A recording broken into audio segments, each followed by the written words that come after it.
নতুন সরকারের দিকে তাকিয়ে মানুষ শয়তানের কবজায় রোজার বাজার।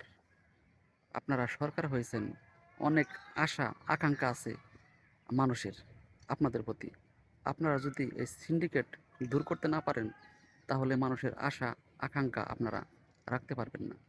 আপনাদের উচিত অচিরেই এই বাজার থেকে সিন্ডিকেট তাড়ানো। আমরা যারা সাধারণ মানুষ রোজা রাখি, আমাদের অনেক কষ্ট হইতেছে। এক হালি কলার দাম যদি ৬০ থেকে ৭০ টাকা হয়, আমরা কিভাবে খাবো? সবচেয়ে কম দামি কলা হচ্ছে চাম্পা কলা। চাম্পা কলাও এখন হয়ে গেছে ২০ টাকা হালি। দুধের তো হাত দেওয়া যায় না। দুধের দাম এখন ১২০ টাকা হয়ে গেছে। মাছের দাম তো আরও অনেক।